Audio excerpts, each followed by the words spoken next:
Hey guys, tonight we begin with the unshakable facts about the Middle Ages. You know, the ones people repeat at dinner parties, in documentaries, and in high school history classes, and that are completely wrong. So before you get comfortable, take a moment to like the video and subscribe, but only if you genuinely enjoy what I do here.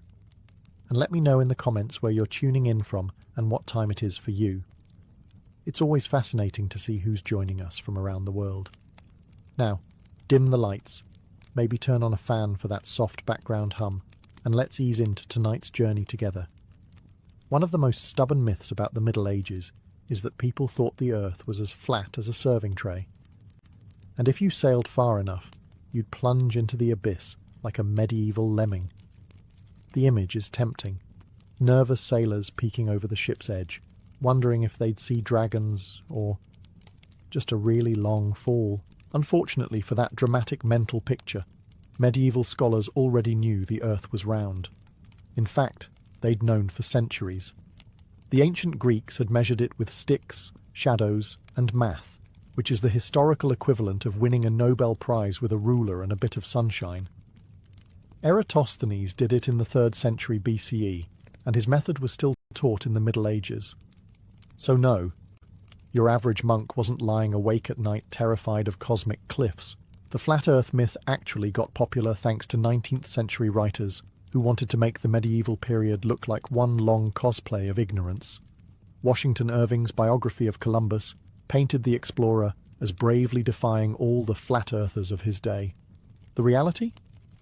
The real argument in Columbus's time wasn't, is it round, but how big is it? Columbus thought it was much smaller than it actually was, a mistake that, without the Americas conveniently blocking his way, would have meant starving to death somewhere in the middle of the Pacific. Even regular sailors knew about the Earth's curve. They watched masts disappear over the horizon before the hull. You don't need a PhD to notice that unless you're actively trying to ignore it.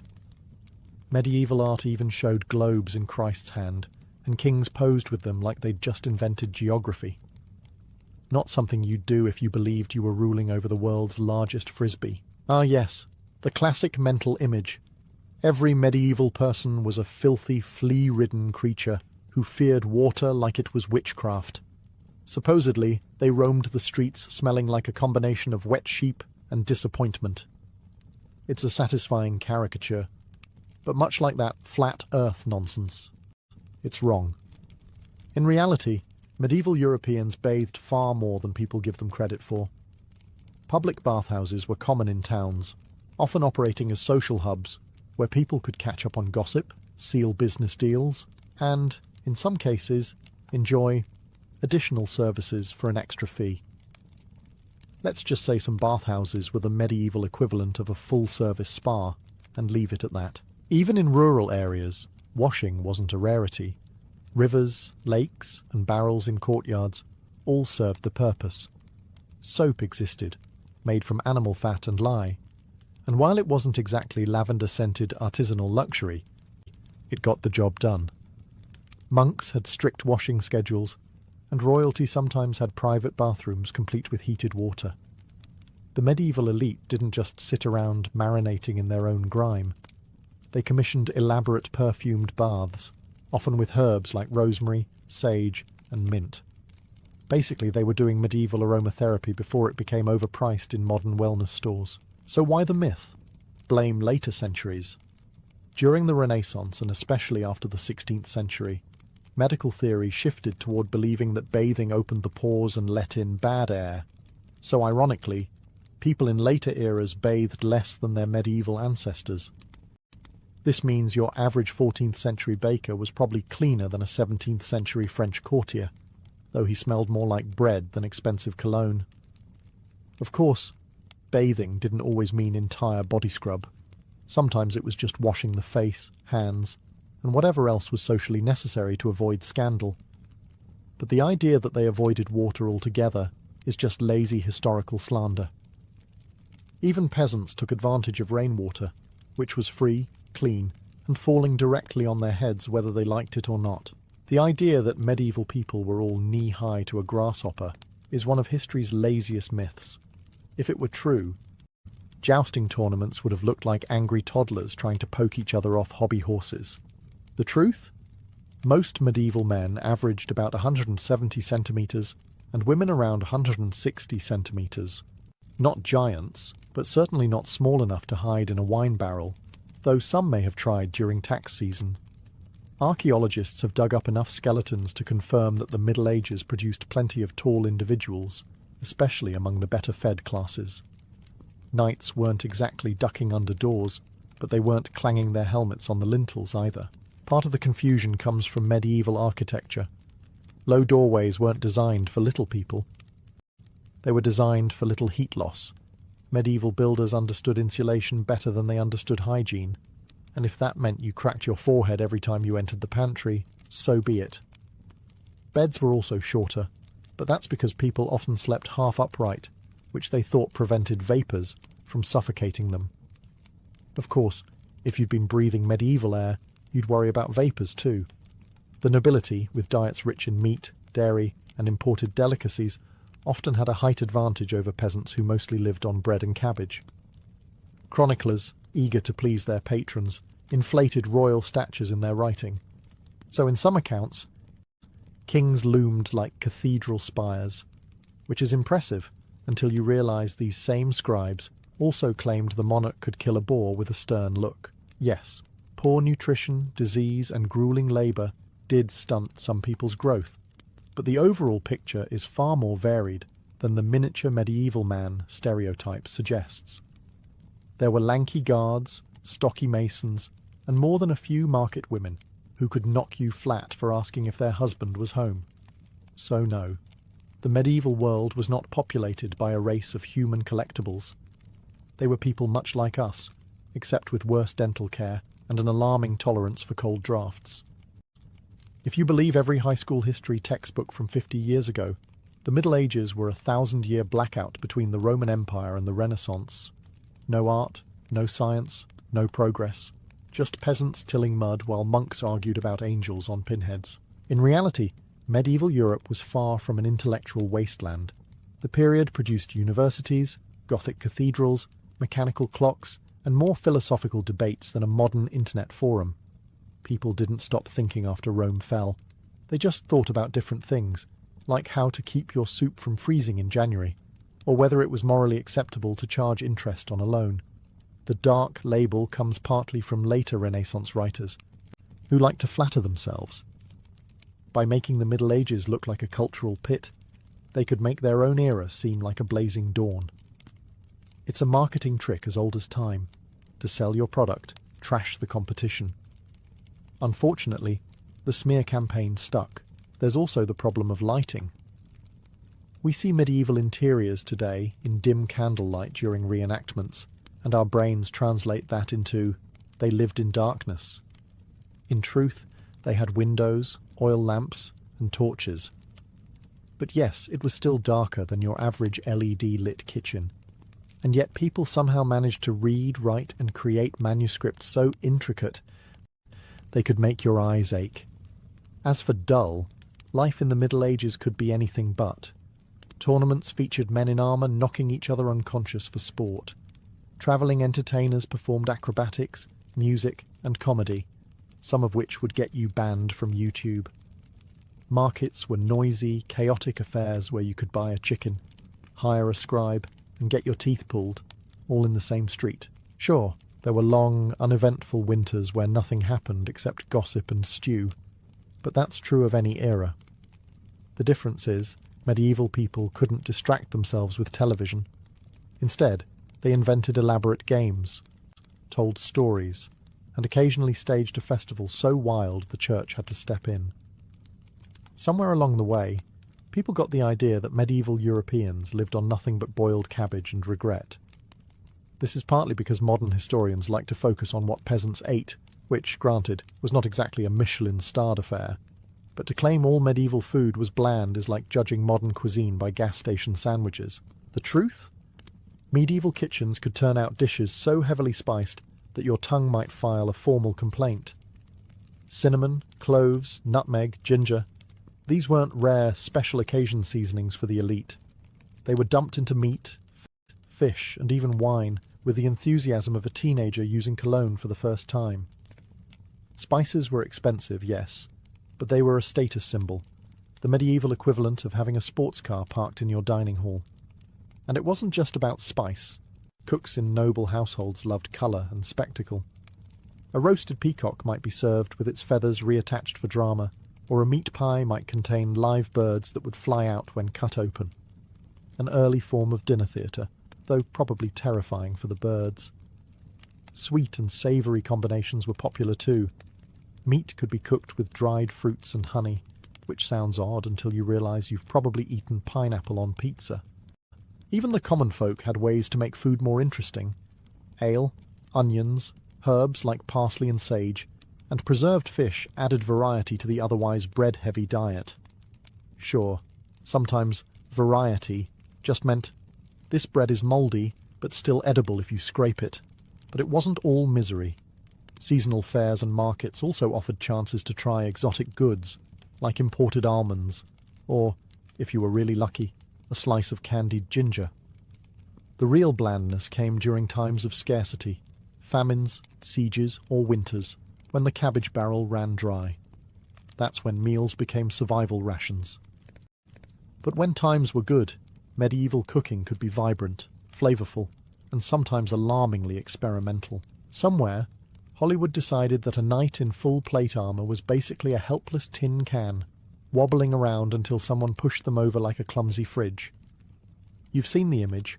A knight falls on his back and can't get up, lying there like an overturned turtle, while his opponent politely waits to stab him. Reality check. A well-fitted suit of plate armour weighed about 45–60 pounds. That's the same as wearing a loaded hiking backpack, except instead of straining your shoulders, the weight was evenly distributed over your whole body.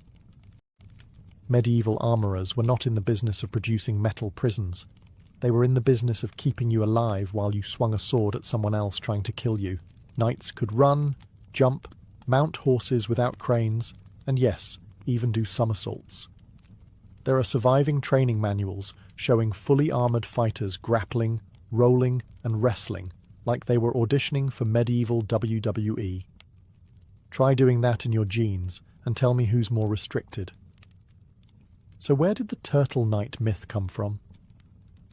One culprit is a 15th century tournament style where contestants wore extra armour, heavier, bulkier, and designed purely for jousting.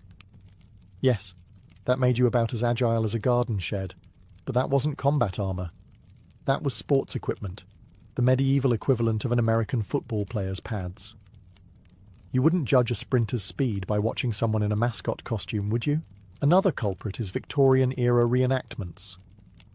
19th century medieval armour was often decorative, poorly fitted, or made of thicker steel for display, not battle. Put a stiff, overweight gentleman into one of those, and of course he moved like a malfunctioning wind-up toy. And then, of course, we have modern TV shows that think a slow, awkward knight makes for better slapstick than a swift, dangerous one. Truth be told, if knights had been as clumsy as pop culture suggests, the Middle Ages would have been very short indeed, because no one survives a battlefield by lying on the ground like a stranded beetle waiting for rescue. In reality, armour didn't make you immobile. It made you confident, the kind of confidence that lets you walk into a sword fight and think, I've got this, rather than, I hope my will is up to date. If you believe most movies, the medieval Catholic Church had a special committee whose only job was to burn books, glare at astronomers, and shout, "Heretic," at anyone with a magnifying glass. It's a great image. The grim monk smashing telescopes in slow motion while lightning flashes outside. Unfortunately, reality is less inquisition and more funding agency.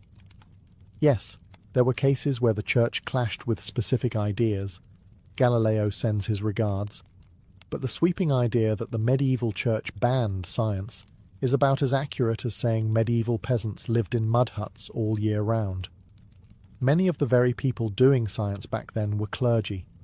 Monks copied ancient Greek and Arabic manuscripts, ran observatories and experimented with medicine, in between brewing beer, which frankly was their most beloved experiment. Medieval universities, where a lot of the science happened, were largely church-founded and church-funded. These weren't weekend hobby clubs. They were structured institutions producing scholars who debated astronomy, mathematics, optics, and anatomy.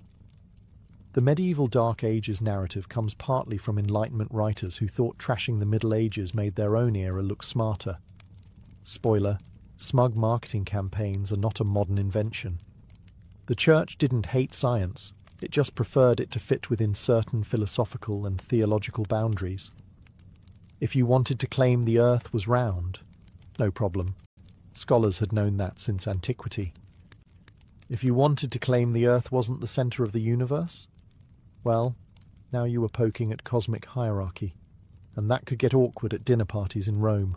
It's also worth noting that much of Europe's scientific tradition survived precisely because church institutions preserved it. Without those dusty monks in cold scriptoria, half of Aristotle's works might have been lost to mice and mildew. And without the Church's interest in calculating the date of Easter, medieval Europe might have lagged centuries behind in astronomy. You've probably heard it in some half-baked history meme. In the Middle Ages, life expectancy was 30.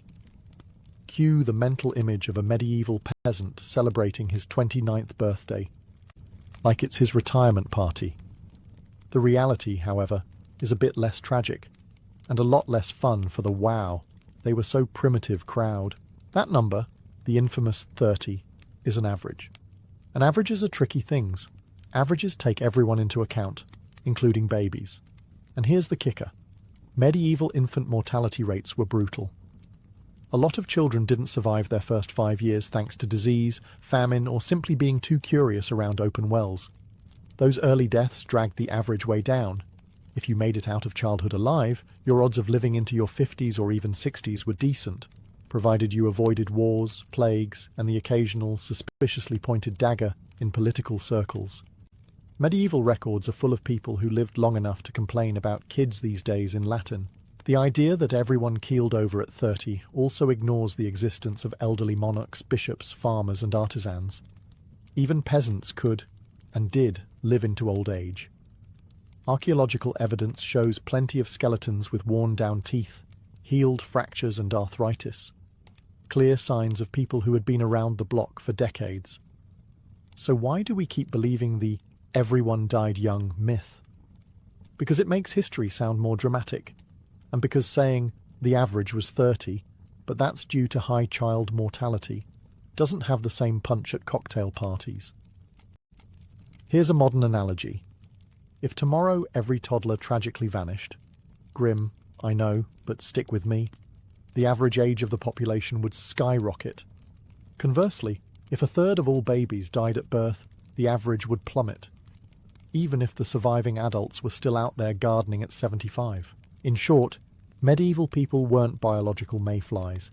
They didn't hit 30 and instantly drop dead like an episode of Game of Thrones. Life was harder, medicine was worse, but if you made it through the deadly roulette wheel of childhood, you had a fair shot at becoming the village elder.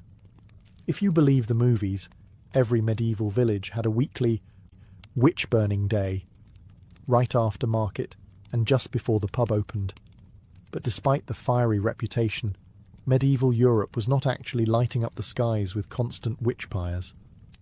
In fact, most of the large-scale witch burnings happened after the Middle Ages, during the early modern period. So technically, if you time-travelled to the 1300s, hoping for a front-row seat at a witch trial, you'd probably be bored or recruited to fix a broken wagon wheel. The medieval church itself was surprisingly sceptical about witchcraft in its earlier centuries.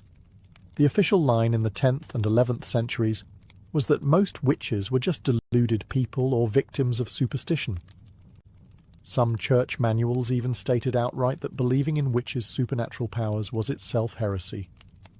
A nice twist, where the witch hunters would be the ones in trouble. Of course, there were occasional prosecutions, but burning wasn't the go-to method. Hanging, exile, or good old-fashioned public shaming were more common punishments. Fire was expensive, and medieval towns weren't exactly eager to waste good timber on your neighbour who muttered over herbs. The real witch-burning craze didn't hit until the late 15th to 17th centuries, fueled by a mix of religious conflict, social panic, and the printing press spreading the Malleus Maleficarum. Basically a how-to guide for spotting witches, written by a man who was rejected by several women and apparently took it very personally. In the actual medieval period, accusations of magic were often more political or personal than supernatural. If your sheep went missing, you blamed the neighbour you didn't like. If the harvest failed, you accused the cranky old woman who didn't go to church. And if your husband was unfaithful, well, maybe that young, attractive widow down the lane was bewitching him. Convenient, isn't it?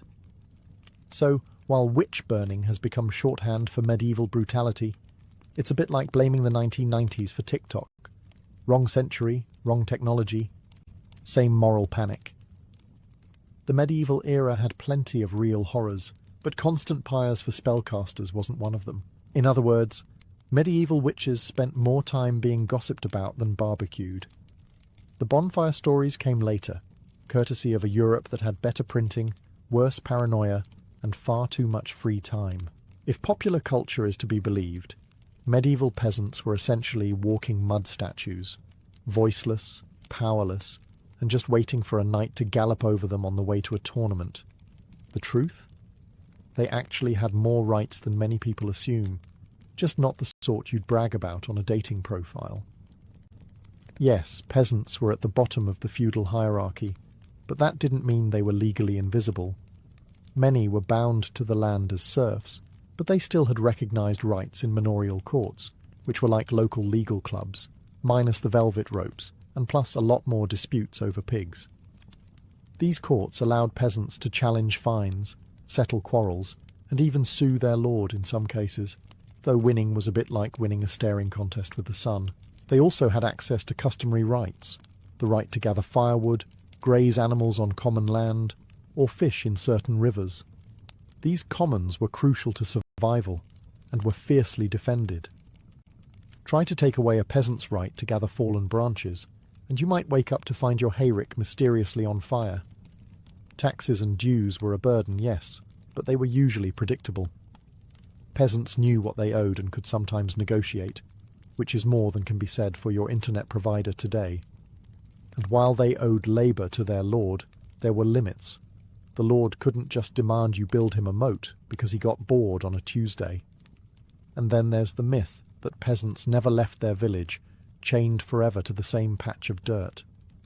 In reality, many travelled to markets, fairs, and even other towns for seasonal work. The road wasn't closed to them. It just required time, permission, and the ability to ignore every roadside alehouse on the way. So no, medieval peasants weren't living in some legal void where the lord could do whatever he wanted without consequence. Their rights might look small to us, but in their world they were worth defending, sometimes to the death, or at least until after the harvest. The no rights myth survives because it's simple and dramatic, but real medieval life was more nuanced. Peasants were not only subjects, but also players in the complex game of feudal give and take. And like any good game, the rules were there, even if the house usually won.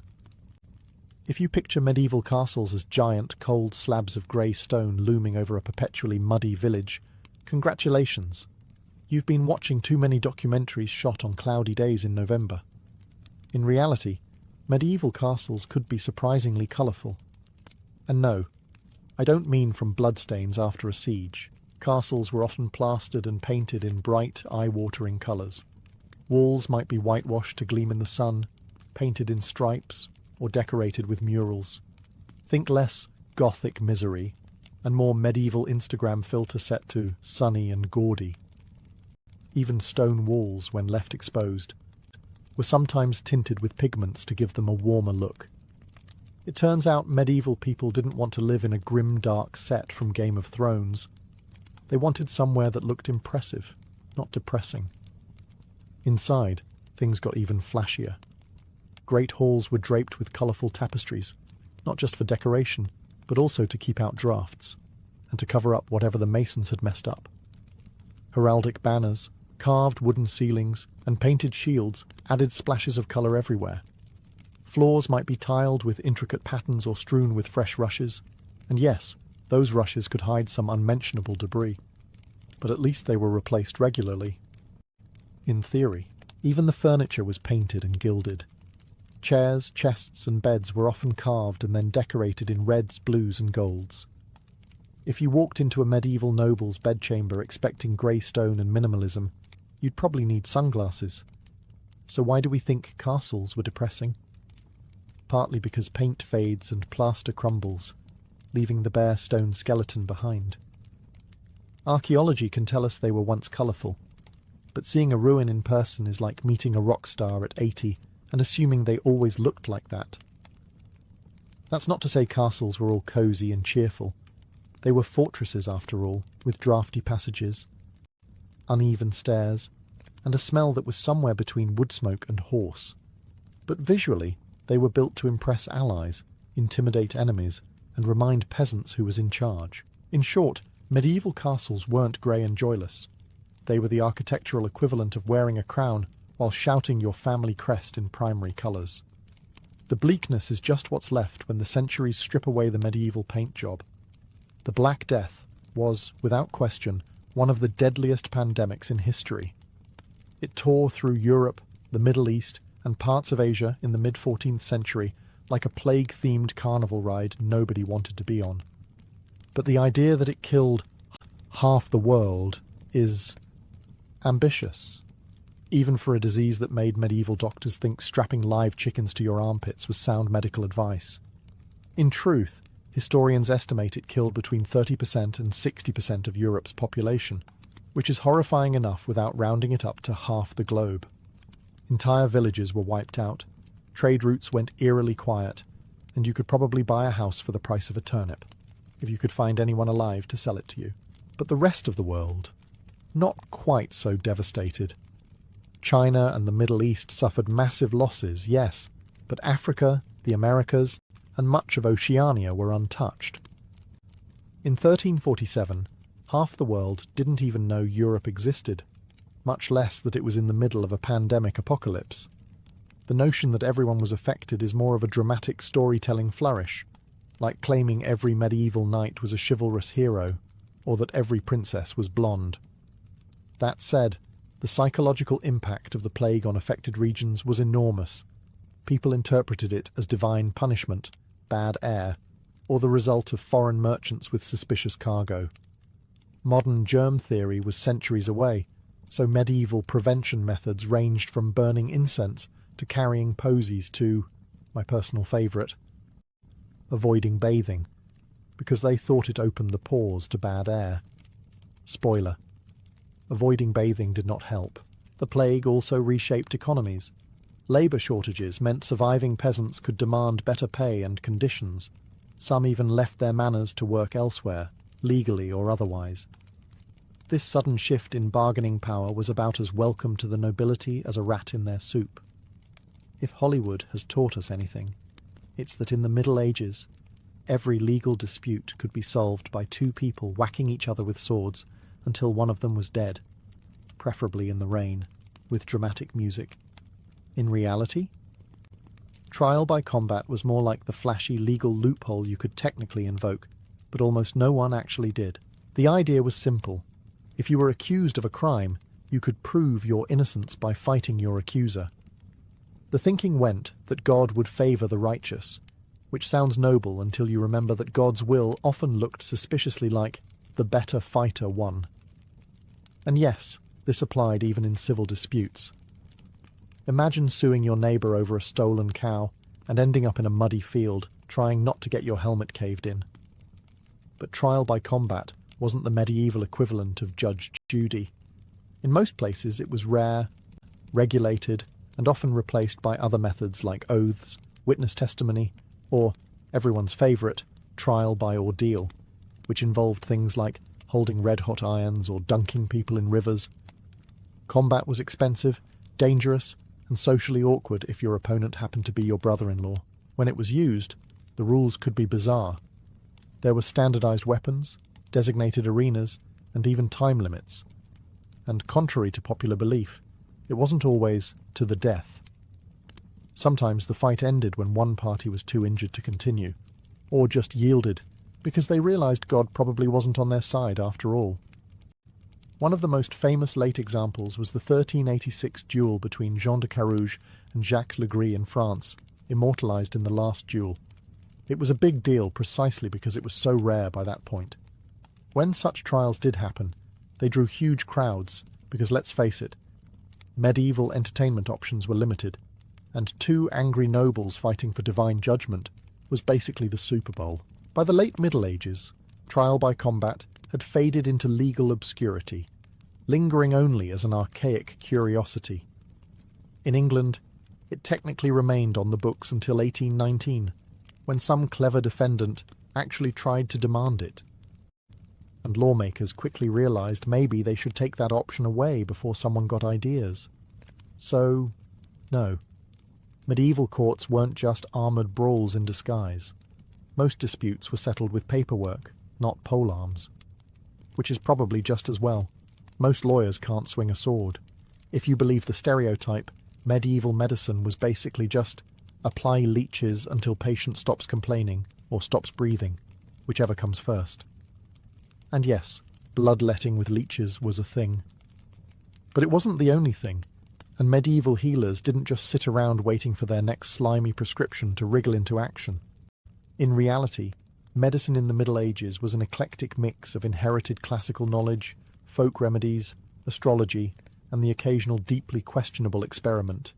Physicians, apothecaries, midwives, and barber surgeons all had their roles. The physicians wore long robes and tried to impress you with Latin phrases.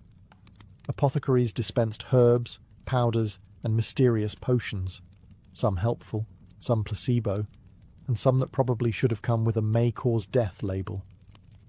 Barber surgeons, meanwhile, could cut your hair, pull your tooth, and amputate your leg, all in the same appointment.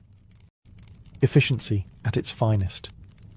Leeches were part of a broader belief in balancing the four humours: blood, phlegm, black bile, and yellow bile. If you had too much of one, your body was out of balance, and the cure might involve draining some blood, inducing vomiting, or giving you a laxative strong enough to power a small mill wheel. But medieval medicine wasn't just trial and frequent error. Herbal treatments like willow bark for pain, garlic for infections, and honey for wounds actually had merit and are still used in some form today. Hospitals run by religious orders provided care, even if care sometimes meant prayers and a clean bed. And in Islamic Spain and the Byzantine Empire, medicine could be surprisingly advanced, with detailed surgical manuals and accurate anatomy drawings, though Europe often preferred to stick to Galen's 200-year-old theories instead. Yes, some treatments were ridiculous. You might be prescribed a potion made from powdered emeralds, or be told to wear a dead mole around your neck to cure a cough. But there was a method to the madness, at least in their minds, and not every patient ended up worse off than when they arrived. If you go by Hollywood, every medieval day began with a rooster screaming in your ear, followed by 16 hours of ploughing mud until your hands fell off, and ended with either a plague death or being burned as a witch. The Middle Ages, we're told, were basically one long misery marathon, interrupted only by the occasional public hanging to lift the spirits.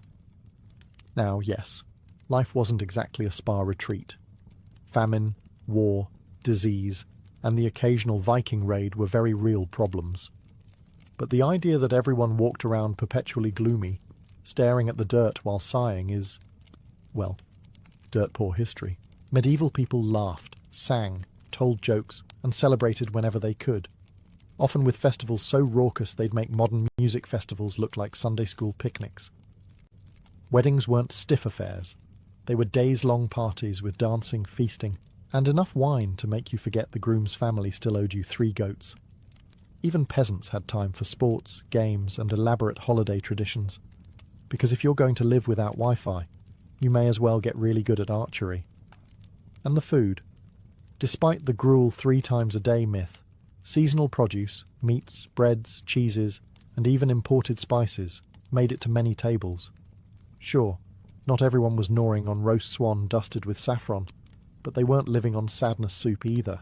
Art, music, and storytelling thrived. People embroidered beautiful clothing, carved intricate woodwork, and told epic tales, not because they were bored, but because beauty mattered. The idea that life was only about survival is an invention of modern cynicism, looking back through smudged glasses.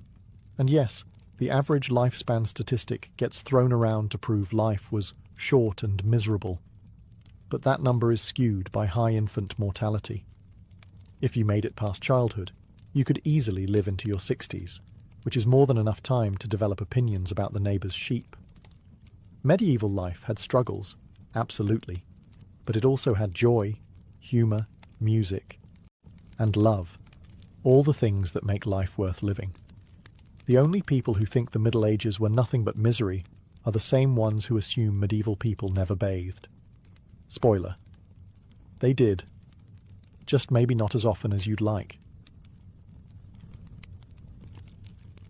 On the endless Mongolian steppe, where the land stretches so far that the horizon seems to be the edge of the world, the sudden appearance of a rider was never just a coincidence. It was a moment of fate. For centuries, the nomadic Mongols believed that every guest was sent by Tenga, the eternal blue sky, as a test of honour. And so, when the dust of hooves began to rise in the distance, life inside the ger, the felt-covered yurt, shifted in an instant. Hospitality among the Mongols was not a polite social nicety. It was a sacred obligation. The vastness of the steppe was both beautiful and dangerous. Days of riding could separate one settlement from another, and a night without shelter could kill. To deny a traveller warmth, food, and safety was to risk their life, and in Mongol belief, to invite misfortune upon yourself. Whether the visitor was kin, a wandering trader, or even someone who had once been an enemy, the rule was the same. You welcomed them as if they were a long-lost friend. In this way, hospitality was not simply about survival, it was about dignity. It affirmed a shared humanity across the vast emptiness, binding strangers through food, warmth, and respect. Out here, on the wind-swept plains, you could never know if the stranger at your door might one day be you. One of the most striking aspects of Mongol hospitality was its indifference to old grudges, a quality that baffled outsiders and even unnerved diplomats. In the settled kingdoms beyond the steppe, hospitality might be extended to allies, merchants, or kin, but rarely to someone who had once raided your lands or fought against you. On the Mongolian plains, however, the rules of survival erased these boundaries. It was not that the Mongols forgot past wrongs, far from it. Feuds could span generations, and vengeance was a cultural currency. But there was an understanding, born of the brutal realities of nomadic life, that out here, the laws of hospitality stood above personal disputes, at least for as long as a guest remained within the ger. Imagine a warrior, weary from weeks on the road, riding into the camp of a man whose cousin he had once struck down in battle. In another world, this might end with a blade in the gut. On the steppe, it ended with a bowl of steaming mutton broth, a bed by the hearth, and shared stories late into the night. The moment he stepped through that felt doorway, he was no longer an enemy. He was a Zuni Kun, a person of the moment, a traveller under the host's protection. This sacred pause in hostility was partly practical. Killing a guest was considered an insult to Tenga, and a violation that could stain a family's honour for generations. But it was also a matter of prestige. The greater a man's generosity, the more his name travelled across the steppe, carried in the stories of those who had eaten at his fire. In Mongol culture, reputation was a form of currency just as valuable as livestock. There was a quiet calculation in this kindness too. A former enemy who had been warmed and fed might think twice before drawing his bow against you in the future. Or perhaps out of respect, he might even carry your goodwill to his own people, easing tensions without a single arrow loosed. In this way, the Mongols practiced a form of diplomacy that didn't rely on parchment treaties or royal seals. It was diplomacy by firelight and shared bread, a reminder that even in the harshest land on earth, peace could begin with nothing more than a cup of fermented mare's milk. Hospitality among the Mongols was not a haphazard gesture. It was a choreography of respect. each movement deliberate, each object charged with meaning. When a guest approached, the sequence began long before they crossed the threshold of the jur. First, the host would step outside to greet them, standing with open posture but never rushing forward. To hurry could seem desperate. To linger too long inside could seem cold. Balance was everything. The guest would be invited to dismount, and the host might take the horse's reins, signalling that both rider and mount were now under their care. The door flap of the jur, always facing south to welcome the sun, was lifted for the guest. Inside, the fire at the centre burned steadily, its smoke rising through the tonneau, the round smoke hole at the top. This fire was not just for warmth, it was the hearth spirit, a guardian of the household. Guests were expected to step carefully around it, never to step over it, for to do so was a deep insult. Seating arrangements carried their own silent language. The north side, directly opposite the door, was the place of honour reserved for the guest. Here they would sit on cushions or carpets, facing both the hearth and the entrance, a position of respect and security. Weapons, if carried, were either set aside or placed visibly to the side, a subtle assurance that no harm was intended. Then came the offering of airag, the fermented mare's milk, poured into a silver or wooden bowl. The guest accepted it with both hands, a gesture showing they came with no hidden blade. To refuse the drink was unthinkable.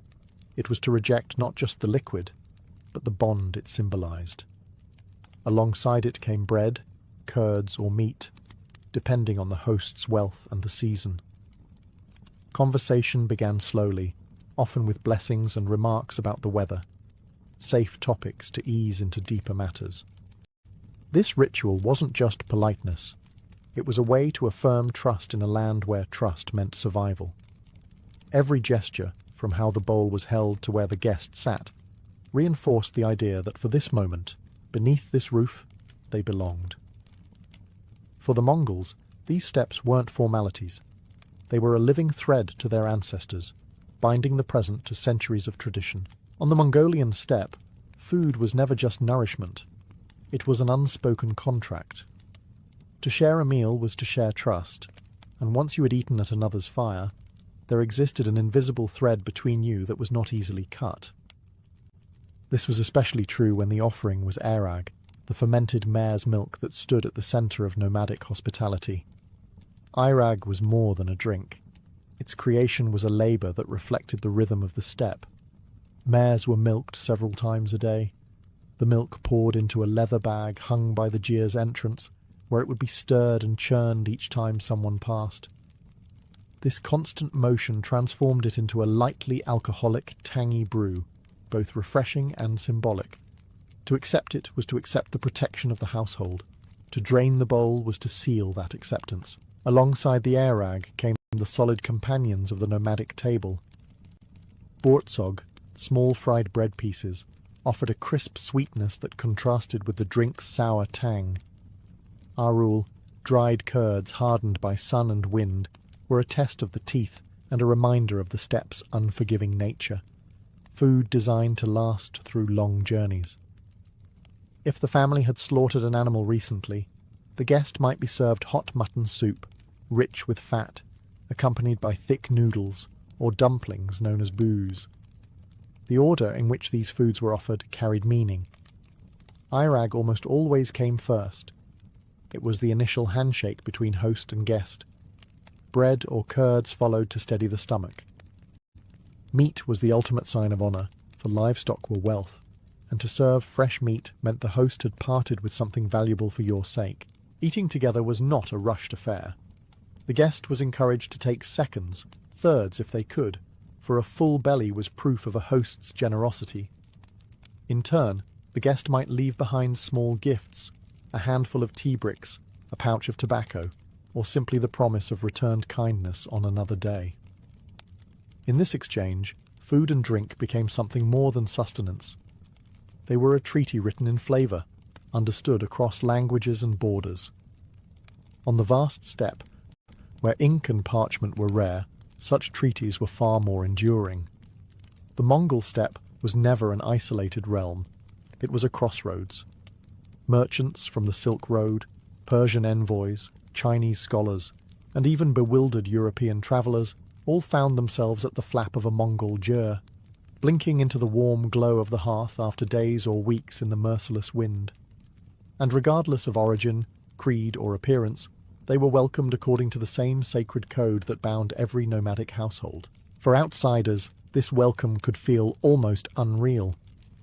Imagine a Venetian merchant, used to the cautious suspicion of Mediterranean ports, suddenly being ushered into a felt-covered home in the middle of nowhere. Before he could explain his purpose, he would be handed a steaming bowl of broth, a hunk of bread, and a cup of airag, which, for the uninitiated, could be a shock to the palate. Yet to refuse was unthinkable. The host's pride was poured into that bowl. Many of these foreign guests noted in their writings that Mongol hospitality was remarkably unconditional. There were no demands for payment, no weighing of whether you were worth the food or shelter.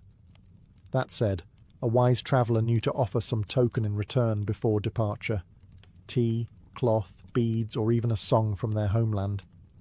Such gestures didn't pay for the hospitality. They honoured it. Language barriers rarely proved a problem.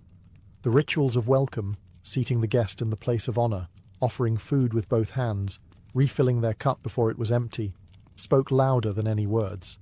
Even the order of dishes communicated trust. Airag first, then curds, then meat. By the time real conversation began, often through interpreters or in a mix of signs and shared words, the foundation of mutual respect had already been laid. These encounters weren't just kindness for kindness's sake. They were also threads in a much larger web. A well-treated traveller would carry stories of generosity across deserts and seas, burnishing the host's reputation far beyond the reach of their own hooves. In a culture where fame could travel faster than armies, a single act of welcome could be as powerful as 100 warriors. Thus, the Mongols' openness to strangers wasn't naive. It was strategic, spiritual, and deeply human all at once. On the Mongolian steppe, treaties were not drafted in ink. They were tasted in broth and sealed in shared cups of airag. Hospitality wasn't just kindness. It was politics performed around a fire. A guest could arrive as a wary emissary from a rival clan and leave as an ally, bound by the memory of generosity as much as by any spoken agreement. When two groups sought peace or cooperation, the first step was rarely a formal meeting. Instead, the host clan would prepare a feast. Horses would be slaughtered, an extravagant gesture, for horse meat was reserved for important occasions. The jur would be readied to receive the visitors, with carpets and cushions freshly beaten, and the finest utensils polished until they gleamed in the lamplight. The guests would be seated in the place of honour, directly opposite the door, a silent signal that they were under the household's full protection. The food was the language of diplomacy. The richer the spread, meats, fresh dairy, sweets, the clearer the message. We value this meeting, and we have the wealth to honour you. In Mongol culture, to offer less than your best at such a moment would be to admit weakness or disinterest. Conversations during these gatherings were never rushed. They began with blessings and small talk, easing both sides into comfort. A host might recount the bravery of the guest's ancestors, or speak of mutual threats from distant tribes. Between courses, cups were refilled again and again, and with each round, the atmosphere softened. The line between negotiation and celebration blurred. This ritual worked on a deeper level than mere words. Sharing food and shelter was a visceral reminder that survival on the steppe depended on cooperation. When you had eaten at someone's fire, the thought of turning your bow against them carried a weight that was hard to ignore. By the time the feast ended, the visitors often left with more than full bellies. They carried new loyalties. The understanding might be as simple as a promise to trade, or as grand as a pledge of military aid. And while no parchment recorded these bonds, they endured in memory, upheld by honour, and the certainty that future visits would be met with the same warmth. In this way, Mongol hospitality was not just tradition. It was statecraft, woven into the very fabric of survival and power on the steppe. To step inside a Mongol jur was to enter not just a home, but a sacred space layered with unspoken laws. A guest might be welcomed with open arms, but that didn't mean they could behave however they pleased. On the steppe, hospitality came with a code, and to break it was to risk offending your host, or worse, the spirits that guarded the household. The most important rule began at the threshold. Never step on the wooden doorframe. It was more than a piece of carpentry. It symbolized the boundary between the wild world outside and the sanctity within. Treading on it was thought to invite misfortune, not only upon the guest, but upon the entire household. Once inside, the hearth was the heart of the jur, and it was treated with deep reverence. Guests never stepped over it, poked at its fire without permission, or placed trash into it. The fire was the spirit of life, its flames linked to the eternal blue sky, and disrespecting it was akin to insulting the gods. Seating had its own unspoken map. The northern section, facing the entrance, was reserved for honoured guests. The west was traditionally the men's side, and the east was the women's. Sitting in the wrong place, especially without being invited, was a breach of etiquette. When food or drink was offered, it was accepted with both hands and without hesitation. To refuse was not only rude, it suggested distrust. Even if the guest disliked Erag's sour tang or found the mutton too fatty, they were expected to take at least a token sip or bite. Complaining about the meal, however subtly, was never acceptable. There were smaller, subtler rules too. Pointing your feet toward the hearth was frowned upon, as was touching someone's head, considered the most sacred part of the body. Weapons were either left outside or kept in plain sight but untouched, signalling peaceful intent. These customs were rarely explained outright. A guest was expected to learn them by observation or prior knowledge. Yet they served a purpose beyond courtesy. They created an atmosphere of mutual respect, ensuring that the fragile trust between host and guest remained unbroken. To abide by these rules was to honour not just your host, but the ancient spirit of the steppe, a spirit that demanded respect from all who travelled under its endless sky. On the Mongolian steppe, the welcome a guest received was never a question. It was a certainty. But what was offered and how it was presented shifted with the turning of the seasons. The vast grasslands lived by a rhythm older than memory, and hospitality moved in step with that cycle. In the warmth of summer, life on the steppe was at its most abundant. Herds grazed on lush grass, mares produced rich milk, and the Erag bags hanging at the jur's entrance were kept in constant motion, ensuring a steady supply for visitors. Fresh dairy dominated the table, clotted cream, yoghurt and curds alongside Irag. Bread was plentiful, and feasts could include tender cuts of mutton or goat. Travellers arriving in summer might find themselves drawn into the relaxed social gatherings that dotted the steppe, with music, storytelling, and wrestling matches extending into the long twilight hours. Autumn was the season of preparation. Livestock were fattened for the harsh months ahead, and slaughtering began in earnest. Guests in this season might be honoured with korkog, a hearty dish of mutton slow-cooked with hot stones inside a sealed pot, its rich aroma filling the jur. There was a sense of urgency in the air. Every meeting, every shared meal carried an undertone of winter's looming approach. Then came winter, when the steppe turned white and the wind became a living, biting force.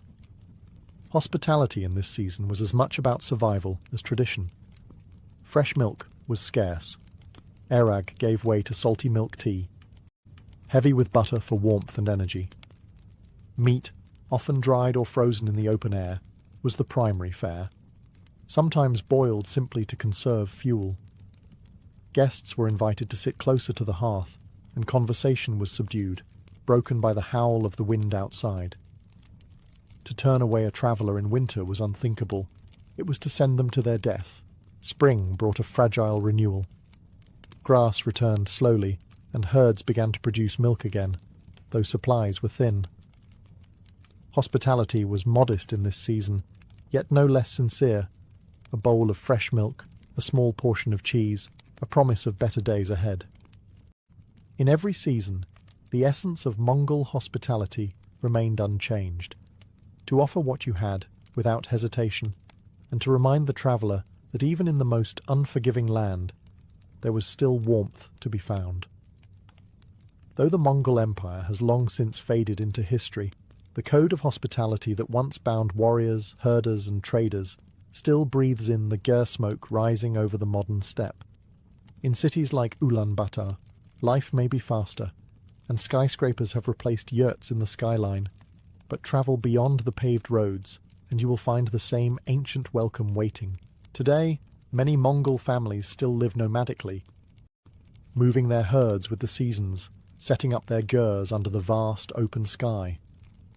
A stranger arriving on horseback or by motorbike is greeted much as they would have been centuries ago, with warmth, food, and a seat in the place of honour. Airag is still poured, bread still passed, and the hearth fire still treated with reverence. Even for those who live in towns, the spirit remains. It is not uncommon for travellers to be invited into a home after a chance meeting, offered tea and biscuits while stories are exchanged. The old belief persists that a guest is a gift from Tenga, and to refuse them is to invite bad fortune. This endurance is partly cultural pride. Hospitality is seen as a marker of Mongol identity, a living link to the greatness of their ancestors. But it is also born from the continued realities of the land. The steppe can still be merciless, with vast distances and unpredictable weather. Acts of generosity are not only symbolic, they are practical insurance for the day when you too might be the one seeking shelter. In recent years, tourism has brought new kinds of guests: photographers chasing the golden light, historians retracing the paths of Genghis Khan, backpackers testing themselves against the wilderness. Many leave with stories of being welcomed into gyrs without prior arrangement, of being fed and sheltered without a single word of money spoken. For the Mongols, this is not charity. It is the fulfillment of a duty, one that transcends wealth, politics, or religion.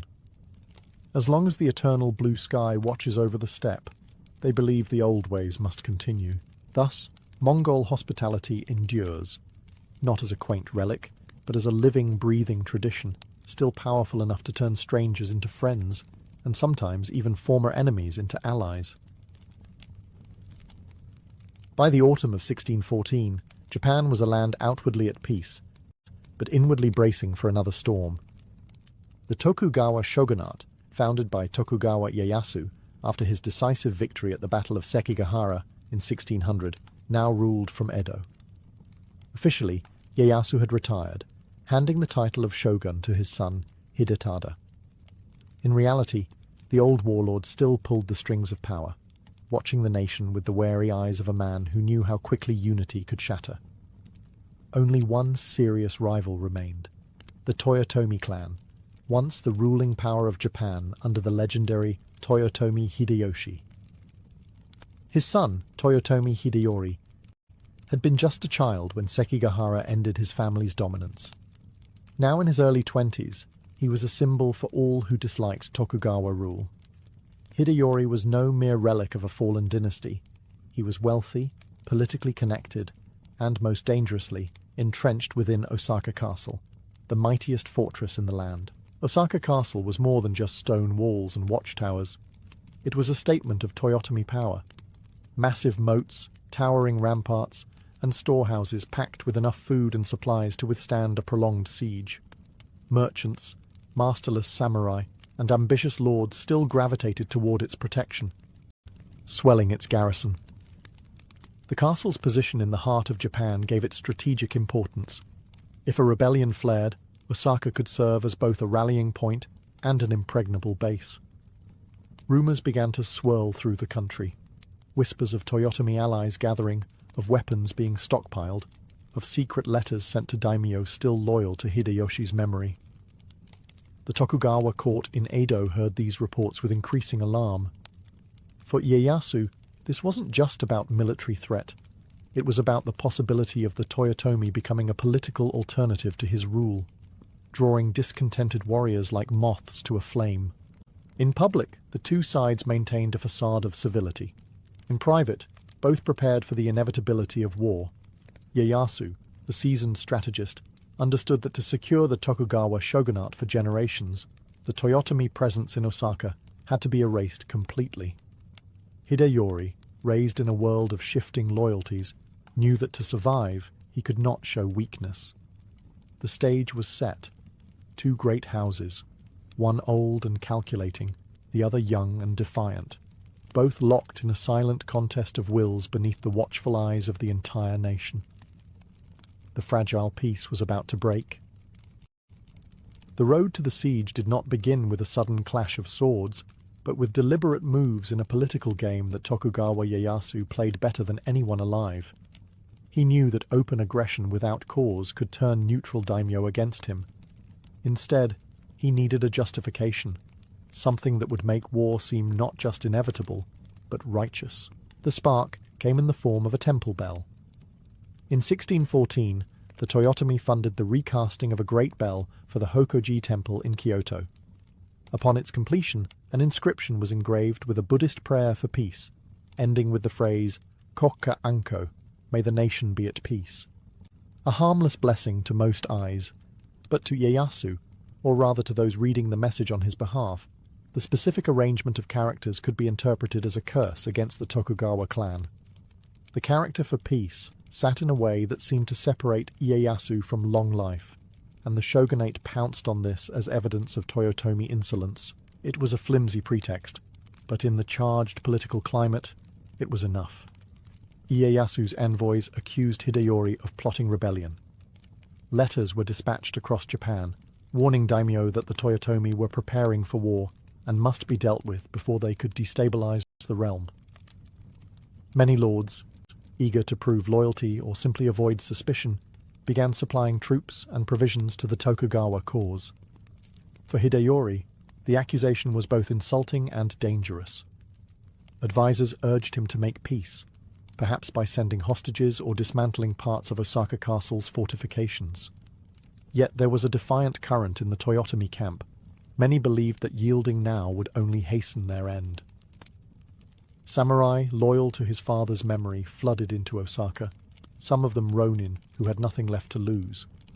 The castle's garrison swelled to perhaps 100,000 fighters, a force impressive in size, but varied in discipline and loyalty. The stage was now set not for diplomacy, but for confrontation. By autumn, the Tokugawa army, massive, disciplined, and well-equipped, was on the move toward Osaka. The political bell had tolled, and now the drums of war began to beat. By late November 1614, the Tokugawa army was on the march. It was a force that dwarfed any Japan had seen since Sekigahara. Estimates ranged from 150,000 to over 200,000 troops, drawn from nearly every domain loyal to the shogunate. Commanded by Tokugawa Ieyasu himself, alongside his son Shogun Hidetada, it moved with the precision of a nation mobilized for final victory. Osaka Castle, however, was not an easy target. Hideyori's defenders numbered perhaps 90,000 to 100,000, an army swollen by waves of masterless ronin. These men, though not bound to any daimyo, brought with them experience from past wars and a willingness to fight with reckless courage. Under the leadership of generals such as Goto Matabei, Kimura Shigenari, and Sanada Yukimura, the legendary tactician from the Sanada clan, the Toyotomi forces prepared to make Osaka an unbreakable bastion. The castle's fortifications were formidable. Triple moats, towering stone walls, and massive gates designed to funnel attackers into deadly kill zones. Supply stores brimmed with rice, dried fish, and other essentials, enough to endure a prolonged siege. The defenders were confident that winter's harsh cold would favour them. The Tokugawa army, encamped in the open fields and hastily built forts, would have to endure the freezing winds off Osaka Bay. Ieyasu's strategy was methodical. Rather than launch a reckless frontal assault, he ordered the construction of siege lines encircling the castle. Earthworks, watchtowers, and artillery emplacements began to rise. Cannons, many acquired through Portuguese trade, were positioned to pound the walls. The goal was to choke Osaka into submission, cutting off reinforcements and wearing down morale before the final blow. Inside the castle, Hideyori worked to maintain unity among his diverse allies. The presence of Sanada Yukimura was especially significant. He began constructing a series of outworks known as the Sanada Maru, a defensive barbican on the southwestern side that would soon become the focal point of some of the fiercest fighting in the entire campaign. By December, the siege was fully underway. The moats froze at night, the air rang with the crack of musket fire, and the ground trembled under the impact of cannon shot. Winter had come to Osaka, and with it, the first test of whether the Toyotomi could withstand the might of the Tokugawa. If Osaka Castle was the heart of the Toyotomi defense, then the Sanada Maru was its sharpened spear point. Built by Sanada Yukimura on the southwestern approach to the castle, this fortification was no mere outwork. It was a killing ground designed to bleed the Tokugawa army before they could even touch the main walls. The Sanada Maru's design was cunning. Surrounded by its own moat and connected to the main castle only by a narrow passage, it allowed defenders to concentrate fire on any attacker who dared to approach. High earthen ramparts bristled with matchlock gunners, while concealed firing positions allowed arrows and bullets to rain down from unexpected angles. The Tokugawa, eager to test the defences, launched a series of assaults in early December. Their numbers were overwhelming, but Yukimura's men, many wearing the red armour that became their grim signature, stood firm. Waves of attackers found themselves mired in mud or scrambling up steep embankments under a storm of shot. Arquebuses cracked in disciplined volleys, cutting down samurai mid-charge. When the enemy drew too close, the defenders counterattacked with spears and swords, pushing them back into the killing zones. Adding to the defenders' advantage were the cannons mounted within the Sanada Maru. Supplied by Hideyori's stockpiles, these guns pounded the Tokugawa siege works, tearing gaps in their lines and scattering troops. The psychological effect was just as potent as the physical damage. Tokugawa soldiers began to dread any order to advance on the redoubt. One assault ended in disaster when the attackers, attempting to storm the walls, were met by a sudden countercharge led by Yukimura himself. His presence on the field, rallying his men with a calm yet unyielding demeanour, became legendary. Tokugawa forces were thrown back, leaving the ground littered with dead and wounded. For Ieyasu, the Sanada Maru was a thorn that refused to be pulled. Weeks of siege had failed to crack it, and each failure emboldened the defenders inside Osaka Castle. Even the bitter cold seemed to favour Yukimura's men, who knew every inch of their fortification and could rotate shifts to keep fresh fighters on the walls. By mid-December, it was clear to the Tokugawa commanders the Sanada Maru could not be taken by direct assault. If Osaka Castle was to fall, it would not be through Yukimura's gate. When direct assaults on Osaka Castle failed, especially the bloody failures at Sanada Maru, Tokugawa Ieyasu shifted his focus from storming the walls to breaking the defenders' will. If he could not breach the gates with steel, he would pound them into submission with stone and iron. By mid-December 1614, the Tokugawa siege lines bristled with artillery. These were no ordinary Japanese cannon. Many had been purchased from Portuguese traders or adapted from European designs. Heavy culverins and smaller swivel guns were dragged into position on raised earthworks, aimed not only at the outer defences, but at the castle's interior. The objective was clear: to turn Osaka into a place where even survival felt like defeat. Day and night the bombardment began. The roar of cannon fire rolled across the winter air, each shot followed by the splintering crash of wood, the crumble of stone, and sometimes the terrible screams of those caught in the blast. Buildings inside the castle compound, storehouses, barracks, even residences, were smashed apart. Fires broke out, sending plumes of black smoke into the icy sky. But Ieyasu's strategy went beyond physical destruction. The constant noise, the sleepless nights, and the growing sense of helplessness were meant to erode morale. The defenders, though safe behind thick walls and moats, could never relax. Every hour brought the possibility of another deadly strike. Adding to the psychological pressure were rumors spread by Tokugawa agents. Messages were smuggled in or shouted from beyond the moat, promising mercy to those who abandoned Hideyori and swore loyalty to the shogunate. Some defenders dismissed them with contempt. Others, especially the less loyal Ronin, began to wonder if the fight was worth dying for. Inside Osaka, Hideyori and his commanders tried to counter this assault on the spirit. Public ceremonies were held to honor fallen warriors.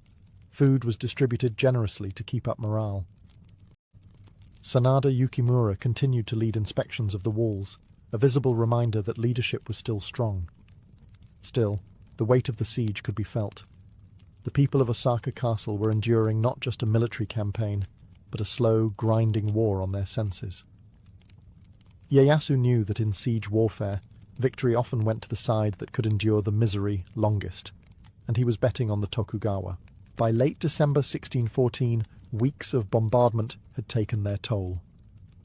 Osaka Castle still stood, its main walls and moats had held, but the damage to its outer defences and the constant psychological strain were undeniable. Tokugawa Ieyasu, ever the strategist, recognized that continuing the siege through the worst of winter risked exhausting his own forces and draining his coffers. Instead, he sought to end the campaign on terms that weakened the Toyotomi without the bloodshed of a final assault. Envoys were sent under flags of truce. Officially, the talks were framed as an opportunity to restore peace to the realm. In reality, both sides approached the table with very different goals. For the Tokugawa, the aim was to dismantle Osaka's ability to resist in the future. For Hideyori, it was to preserve his clan's survival and keep the fortress intact for as long as possible. The negotiations were tense. The Tokugawa demanded that Osaka Castle's outer defences, including the massive moats, be filled in and its fortifications reduced. Hideyori's representatives resisted, but the strain of the siege and the desire to protect the civilian population weighed heavily. With supplies still sufficient but morale fraying, the Toyotomi leaders ultimately agreed to a peace settlement. The terms seemed straightforward. The Toyotomi would refrain from military action, and the Tokugawa would withdraw their forces. But Ieyasu had built in a crucial advantage. By filling in the moats and dismantling the strongest outer works, Osaka Castle's defensive power would be irreversibly weakened. In the days that followed, work crews moved in to fill the moats with earth and rubble. The defenders, perhaps relieved to see the end of constant cannon fire, did not fully grasp the strategic disaster this represented. Once the snow melted and the campaigning season returned, their fortress would be far more vulnerable to a renewed attack. By New Year's, the Tokugawa army began its withdrawal. The winter campaign was over. Osaka had survived. Hideyori remained in his castle, and to the casual observer, the peace seemed genuine. But beneath the polite phrases of the truce lay a truth both sides understood. The conflict was only paused, not ended. The castle had lost its fangs, and Ieyasu had no intention of letting the Toyotomi threat linger indefinitely. The next campaign would be decisive. The winter campaign ended with the snow, but peace in Osaka was a fragile illusion. Inside the castle walls, life returned to a semblance of normalcy. Fires were lit without fear of cannon shot, markets reopened, and the sound of repairs replaced the thunder of war.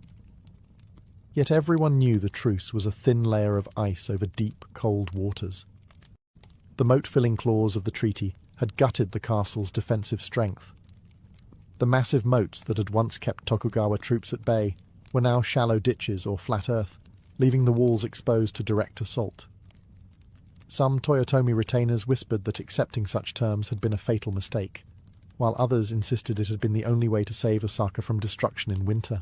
Despite this vulnerability, Hideyori and his commanders began preparing for the possibility of renewed conflict. Weapons were repaired and restocked, and skilled ronin were again recruited from across Japan. The most famous among them, Sanada Yukimura, returned to his work reinforcing the Sanada Maru and strengthening what fortifications remained. Without the moats, Defense would hinge on smaller strongpoints and fierce close-quarter fighting. The Tokugawa, for their part, wasted no time in watching for an excuse to break the truce. Ieyasu's agents in Kyoto and Osaka reported every movement inside the castle, every arrival of new warriors, every whispered plan. Letters were intercepted, and rumors spread that the Toyotomi were plotting to rally anti-Tokugawa factions across the country. By spring, the political situation grew tense once more.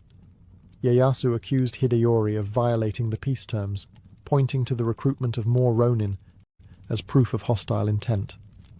Whether this was true or merely a pretext hardly mattered. The shogunate had all it needed to justify war in the eyes of the daimyo. In Osaka, the Toyotomi court debated furiously.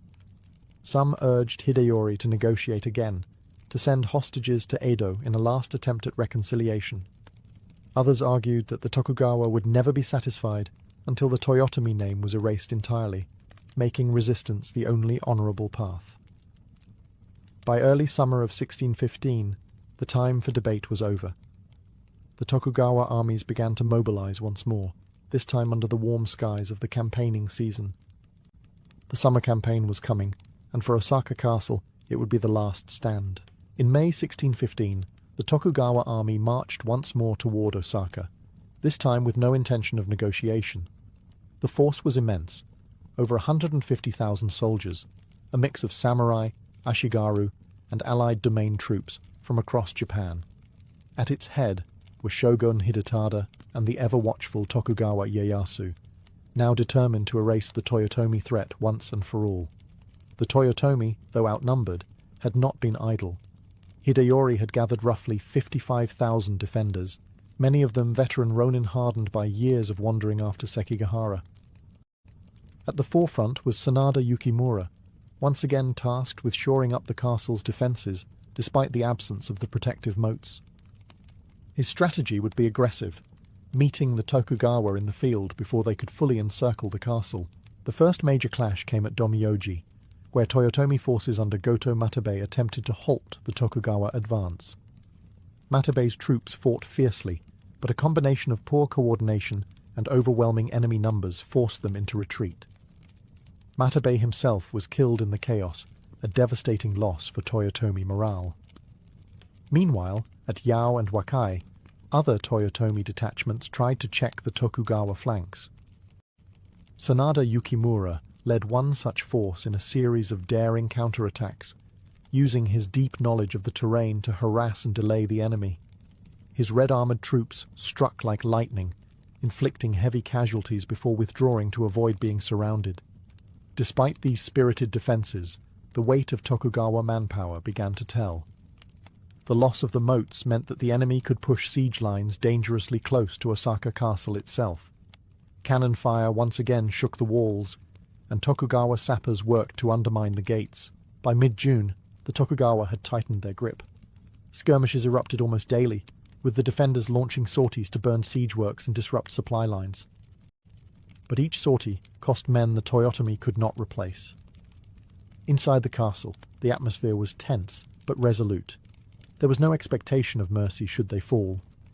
The summer campaign had opened with blood and fire, and the noose was drawing tighter around Osaka. The stage was set for the decisive battle that would determine not only the fate of the Toyotomi, but the future of Japan itself. By late June 1615, the siege had reached its climax. The Tokugawa army had pushed their lines almost to the castle's walls, their artillery pounding day and night.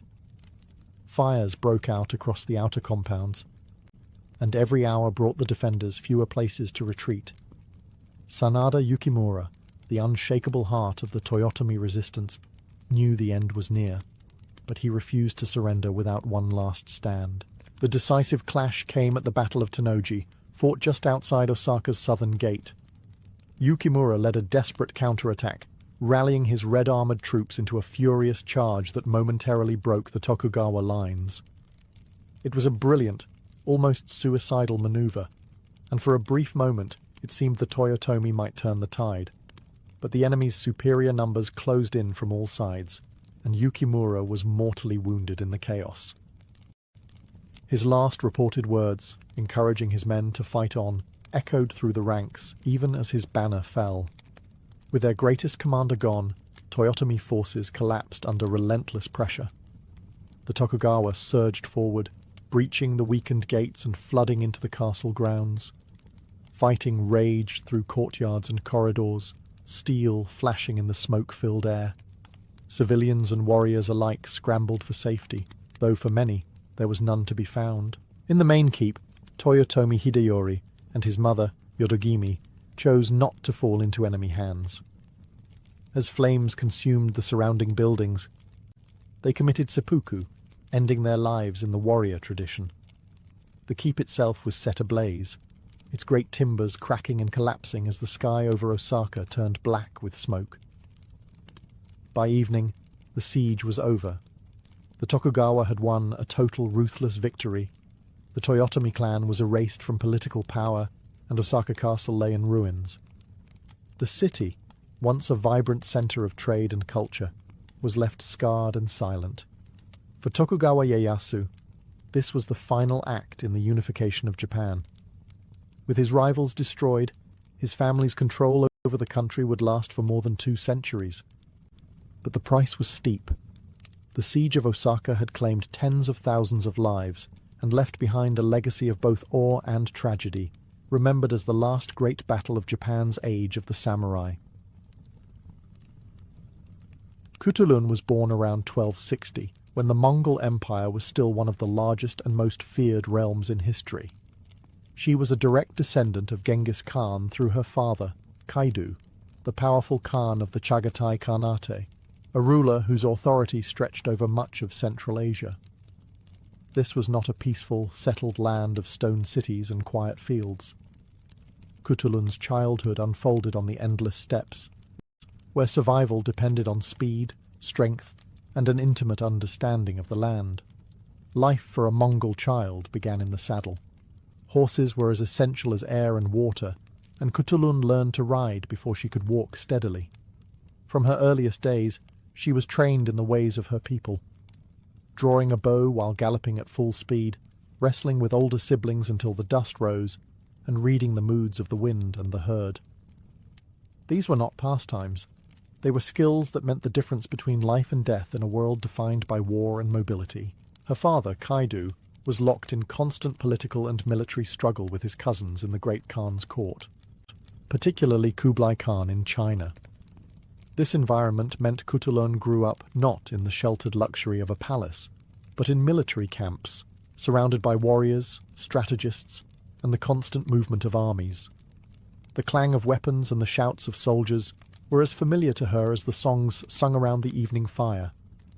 Mongol culture valued strength and skill over mere lineage, and Kutulun's talents soon became impossible to ignore.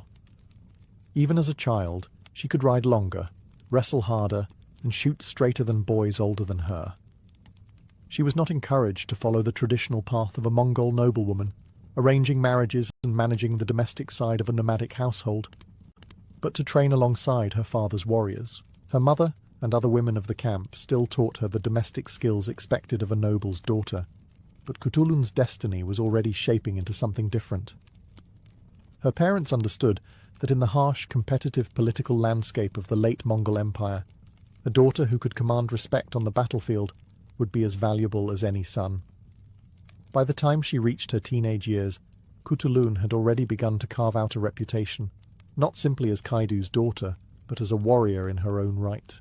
By the time Kutulun reached her teenage years, her life was already intertwined with the rhythm of war. The Mongol Empire of her youth was no longer the unified machine it had been under Genghis Khan. It was fractured, with rival branches of the royal family vying for dominance.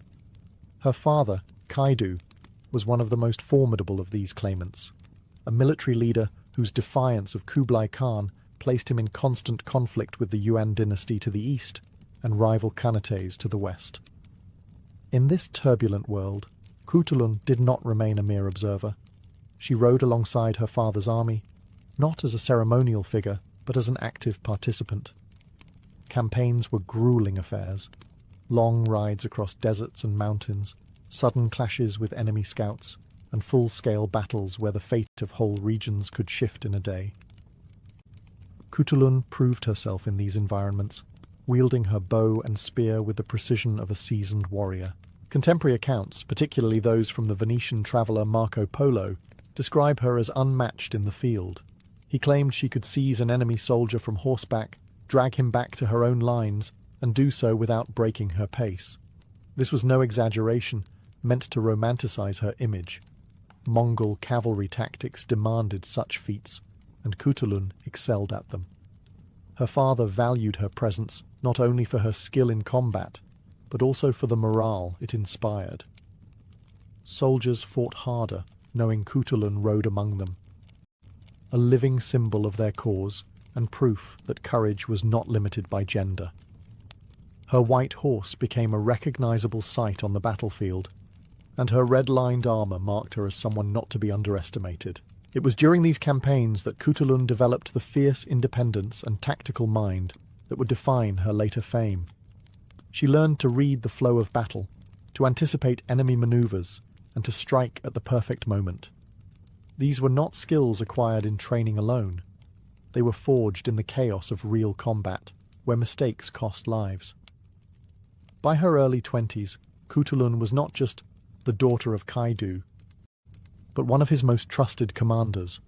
Her reputation as a warrior princess had spread far beyond the Chagatai Khanate, earning both admiration and resentment in equal measure.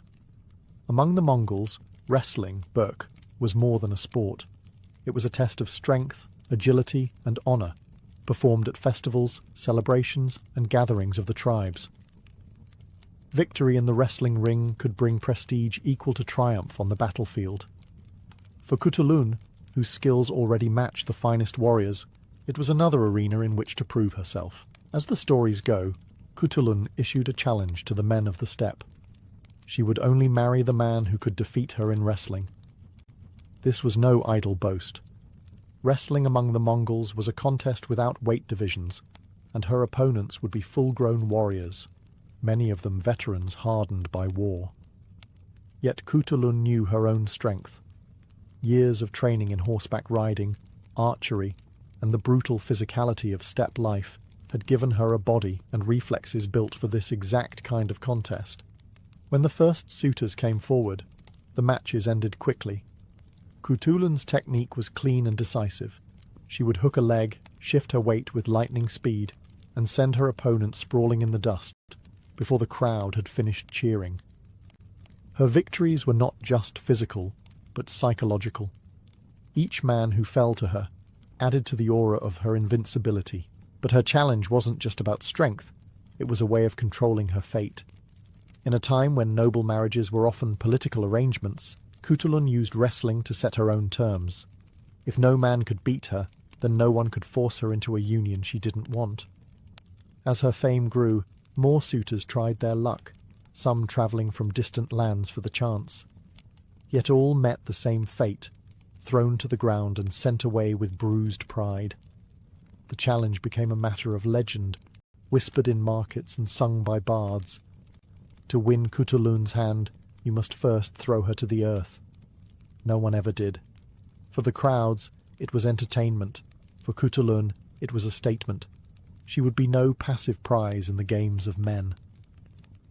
On the dusty plains of the steppe, in the centre of the wrestling circle, she was her own master, stronger, faster, and cleverer than anyone who dared face her. Cutulun's wrestling challenge soon became more than a test of strength. It became a high-stakes contest of wealth and pride. To deter casual challengers and add weight to her terms, she introduced a rule. Any man who wished to wrestle her for marriage had to wager 100 horses. If he lost, she kept them.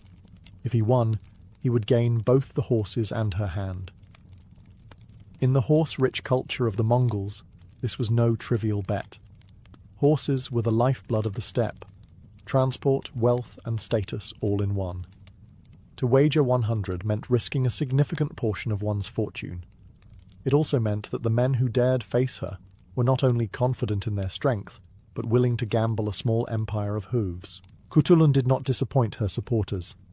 One after another, her suitors found themselves slammed to the ground. their shoulders pressed into the dust, the match over before they could recover. Each loss meant the transfer of a precious herd into Kutulun's possession. The white, bay, and chestnut horses multiplied under her care until she reportedly owned thousands. Marco Polo, who claimed to have heard of her exploits firsthand during his travels, estimated her herd at around 10,000. These victories elevated her legend beyond the wrestling circle.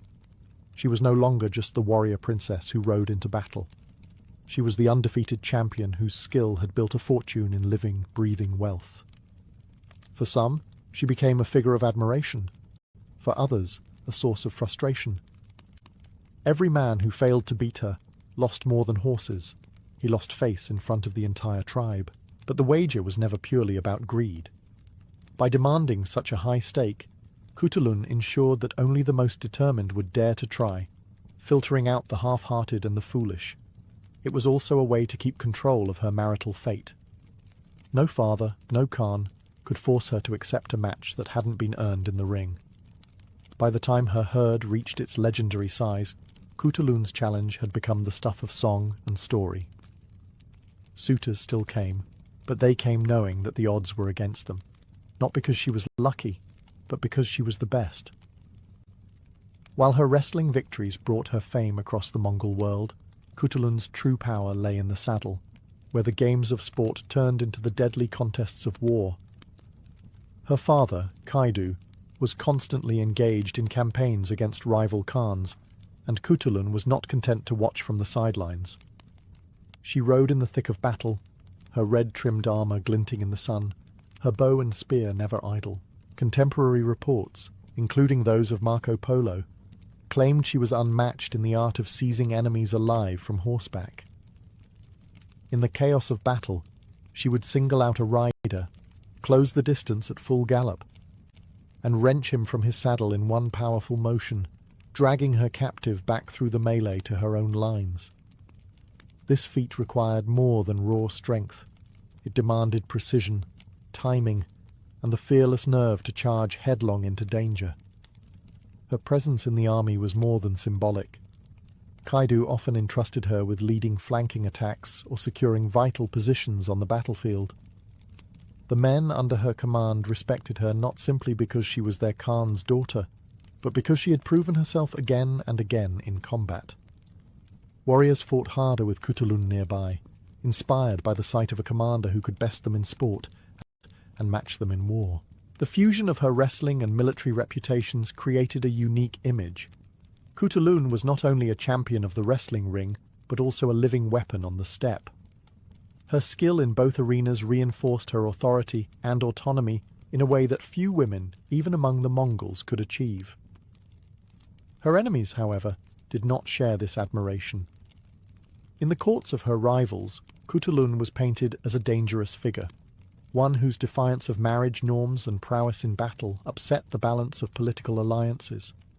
Every time she humiliated a suitor, or defeated a Toktamish, or Yuan-aligned force, she was making a statement. The daughter of Kaidu could not be tamed. For Kutulun, wrestling and war were two sides of the same coin. Whether in the circle of sand or the open plain, the rules were simple. Outmatch your opponent, control the fight, and never surrender the ground you've claimed.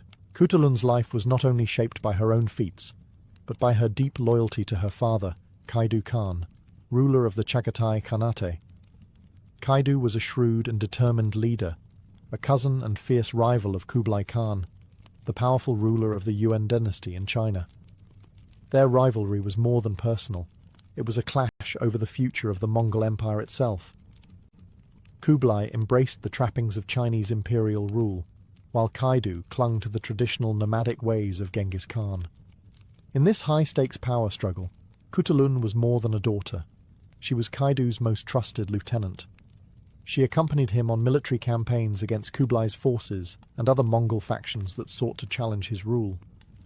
On the battlefield, she was often at his side, acting not only as a warrior, but as an advisor, her insight valued as much as her strength. Her political role extended beyond combat. In the Mongol system, alliances were often cemented through marriage, and Kaidu's rivals undoubtedly saw Kutulun as a potential bargaining chip. Yet her marriage challenge, defeat her in wrestling or win nothing, was as much a political shield as it was a personal choice. By keeping herself unmarried, she denied her father's enemies any leverage they might gain through her hand. This defiance did not go unnoticed. Chronicles suggest that Cutulun's influence in court was significant enough to draw envy and suspicion from other nobles. Some accused her of overstepping her role, others of holding undue sway over her father's decisions. But Kaidu never seemed to doubt her loyalty or capability.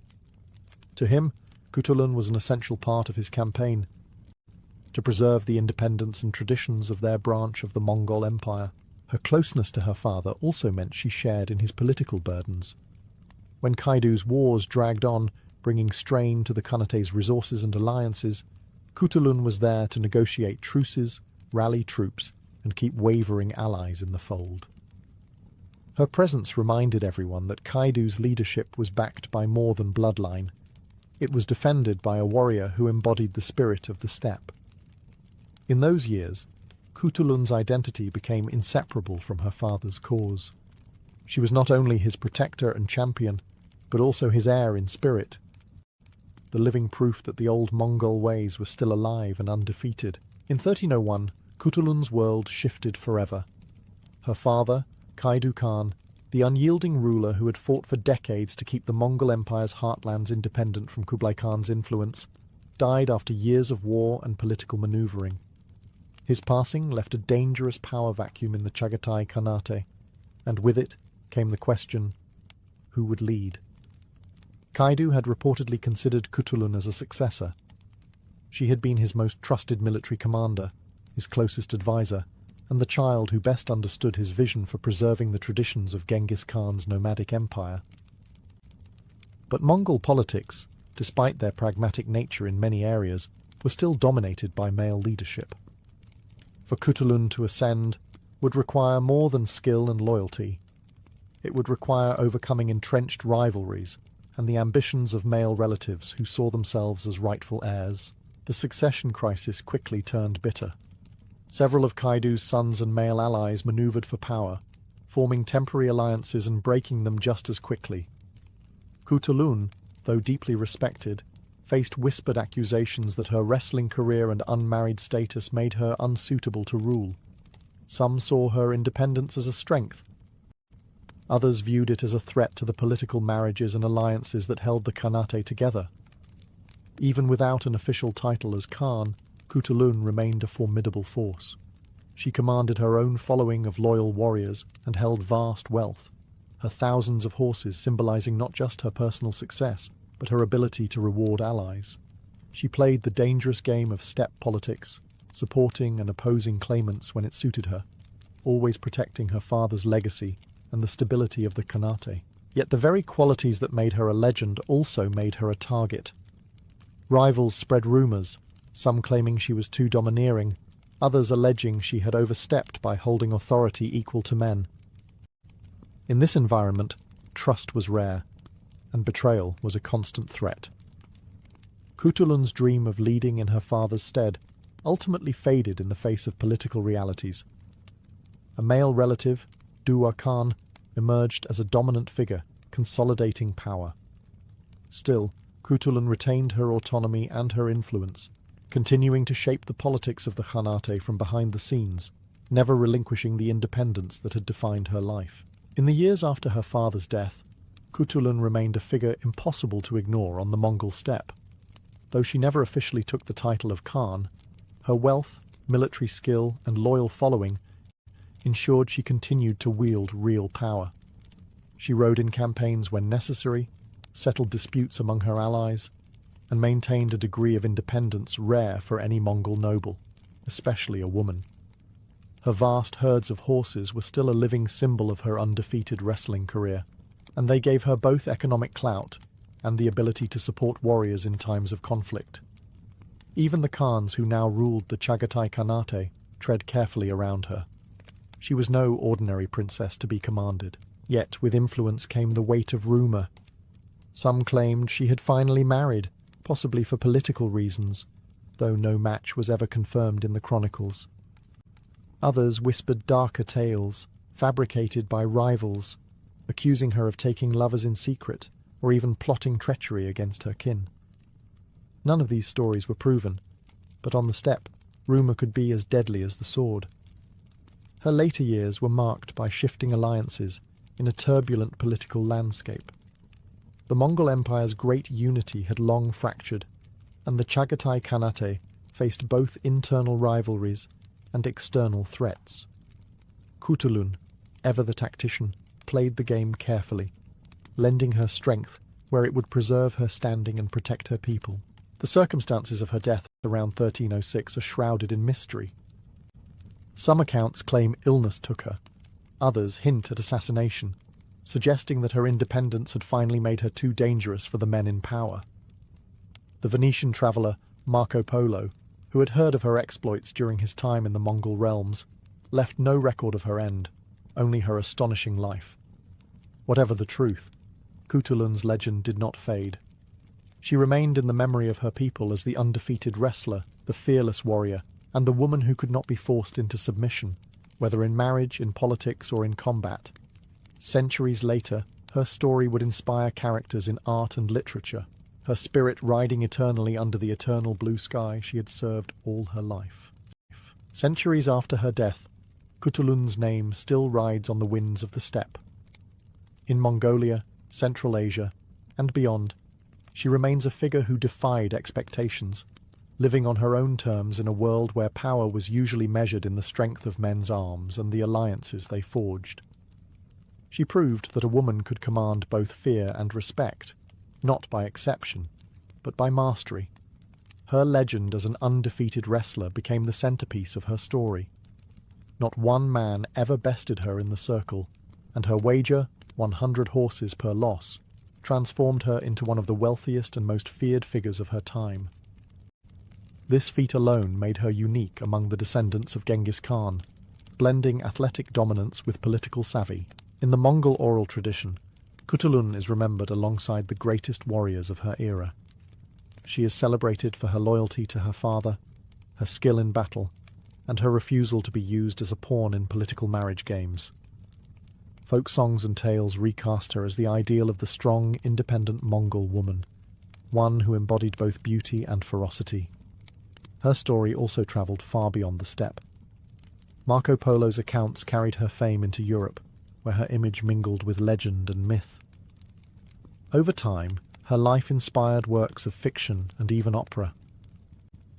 The most famous example is the character of Turandot in the plays and operas of later centuries, most notably in Puccini's opera, though these works fictionalized her story heavily, turning her wrestling challenge into riddles and her steppe heritage into an exoticized fantasy. Modern historians have worked to separate the fact from the embellishment, yet even the most cautious accounts leave her as a remarkable figure. In an age when many women in power were confined to court politics, Kutulun led warriors into battle, dictated the terms of her own marriage prospects, and accumulated immense wealth, all while remaining fiercely loyal to her people's traditions. Today, Kutulun's story is taught as both history and inspiration.